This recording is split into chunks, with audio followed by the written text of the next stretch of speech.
Alors, ça se passe bien. C'est vrai qu'au début, le premier entraînement, a été un petit peu, enfin moins bien dans le sens en termes de sensations parce que c'est vrai que j'avais les jambes lourdes, je veux dire après bon, c'est normal aussi, sortie de 12 heures de vol, mais par contre, au plus j'avance, au plus je commence à avoir des sensations de mieux en mieux et chaque entraînement en fait, je suis toujours, tout un peu plus, mieux que la veille. Tout les sensations sont vraiment, au top et donc ça met vraiment aussi en confiance.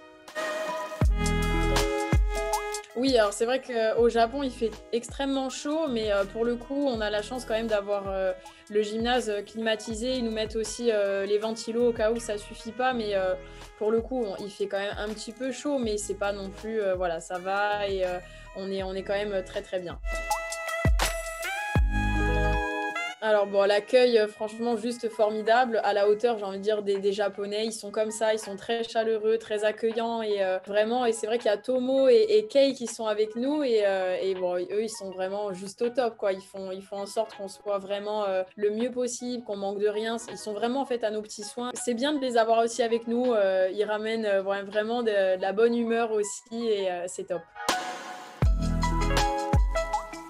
Alors, on se lève, on a le test, PCR. Alors salivaire, ça change, c'est plus agréable, c'est sûr. Après, on a direction enfin, de suite le petit déjeuner.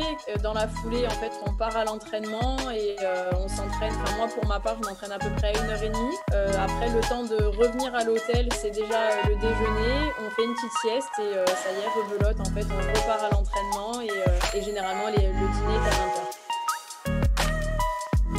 Là, c'est forcément, la technique, avec même le préparateur physique avec Ayoub, on a vu pour quand même continuer la préparation, physique, mais j'avais qu'une seule séance en fait cette semaine et maintenant en fait, j'en aurai plus du tout, jusqu'à la compète donc voilà, maintenant c'est priorité aux sensations, techniques, à mon karaté et enfin voilà donc et se mettre, un maximum, dans ma bulle, petit à petit. Moi, c'est vrai qu'en fait, le fait de l'avoir aussi à côté, généralement, j'ai toujours aussi l'habitude de m'entraîner seule, donc c'est pas évident et le fait qu'elle soit là, déjà aussi, ça me booste. Non seulement aussi, ça motive encore plus d'avoir quelqu'un à ses côtés.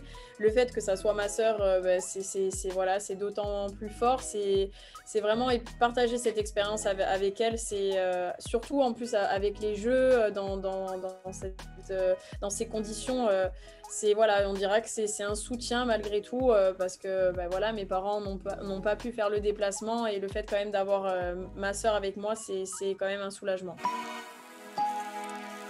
Le village olympique, je pense que c'est justement quelque chose qui peut aussi vite te déconcentrer et te sortir de ta compétition parce que je pense que tout est surdimensionné. J'ai vécu ça à petite échelle déjà pour les Jeux européens. Je pense que voilà, c'est pas plus mal qu'on arrive l'avant-veille pour que en fait voilà, on reste aussi dans notre bulle, on reste concentré et voilà, il ne faut pas se laisser disperser parce que forcément, on rencontre aussi d'autres champions, des stars. Donc, il faut rester malgré tout dans sa bulle.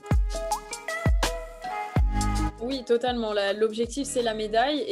Et en fait, bah, j'ai envie de te dire, si moi, j'y crois pas, enfin, ça sert à quoi d'y aller? Donc, bien sûr que j'y crois. Et au contraire, je pense qu'on aura des surprises à ces jeux. C'est un format auquel on n'a pas l'habitude. Et au contraire, je pense que j'ai toutes mes chances. Et je compte bien voilà, créer la surprise et montrer que j'ai ma place, moi aussi, sur le podium. En tout cas, je ferai tout pour ramener une belle médaille.